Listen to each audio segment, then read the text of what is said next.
Hey everybody, it's a quick screencast for Friday, March 7th. And this is just something I kind of stumbled on. There is not a lot of literature out there right now on GarageBand version 10 that we're using. It was just released last October, so it's still pretty fresh. The stuff that you do find is like the stuff that we do, kinda. We experiment and then some people throw it up on YouTube. You can't find much else out there on it, but there is something really cool I want to share. A really short screencast, and there is no Edmodo after this. This is kind of a funsy, so hopefully we played some of your music on the overhead, and we're looking at something new here, just short and fun. So anyway, I'll introduce it. It's called the Magic Drummer, and what it does is it takes a lot of the guesswork out of your percussion. Okay, and let me show you what I mean. Um, First of all, let me fit this window back in. It opens the last thing you do, so I'm just going to go to File and choose New. And when you choose empty project like we have been, I'm not going to tinker too much with the tempo right now and the key and whatnot. This is more about the Magic Drummer. So what you get out of this part is instead of choosing the blank software instrument template that we had chosen, choose this one, the drummer. And what you get is an automatic drummer region. Okay, let me just close this library for now.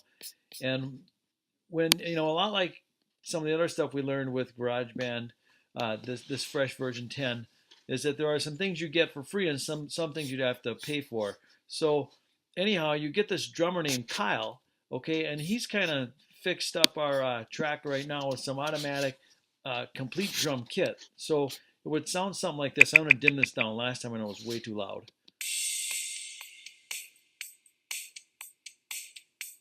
Okay, now that's pretty cool. Now, Kyle is the only drummer you get. Notice, if you go with a different, like alternative rock and stuff, you can download these other things, but they're out there for pay for, but we'll stick with Kyle. But you can still tweak him. In fact, if I turn on, thanks to Nate and Tom for helping me out with the slider, the zoom slider here we finally found. And then Tom found out where you turn off the metronome right here. So that's a good tip.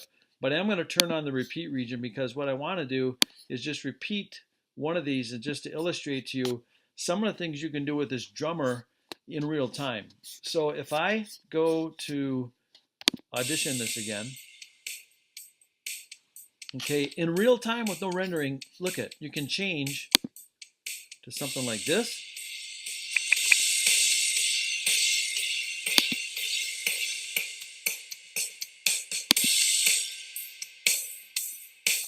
Okay, and this little ball right here, if you bring it down to simple, you can really hear the difference. I'm going to adjust this ball from simple to complex and let you listen to the difference.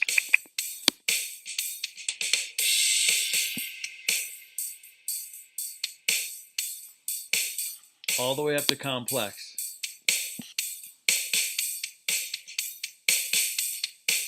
And then of course you got loud, and I could go down to soft. And then you can adjust your hi-hat, your kick and snare, all these cool things. Kind of an extremist, we'll max these out.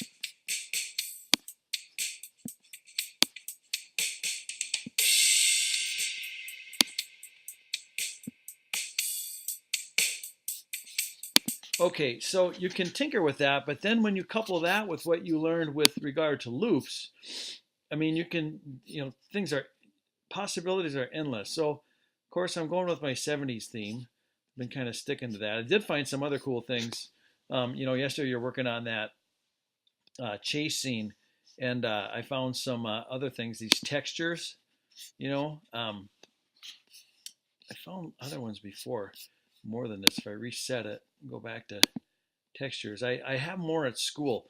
I'm using my laptop at home. From textures, I know I found some things that were more related to that chase scene. I thought of that when I played those. So anyhow, maybe it looks a little different at school with some of the other ones. I didn't really have a chance to look at it that much. But if you combine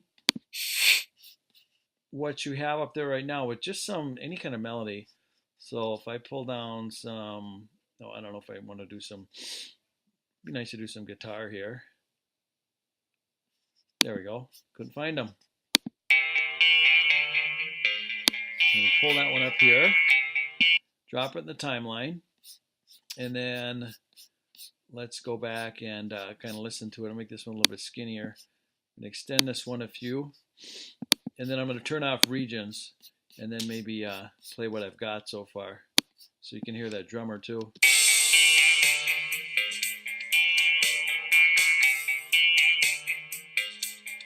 It's really cool. That is cool stuff.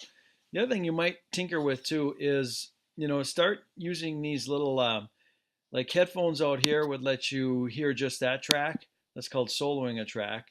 This little speaker does just the opposite. It'll dim that track. So as you start building more and more, you might want to start using some of those to isolate parts of your music for you. So this is just flat out cool, this Magic Drummer. It's not like you have to go through and pick out percussion anymore. If you want to just have them put a whole kit together for you right on the fly. This is awesome stuff. So have a little fun, tinker a little bit. No real true assignment, but hopefully you're as enthusiastic about it as I think you're going to be, and you just want to tinker around a little bit towards the end of a fun Friday here. So other than that, no formal assignment, no Edmodo stuff, and we'll take a look at some new stuff on Monday. Got kind of a busy week next week, at least I do. So more on that next week. So okay, that's it, sports fans.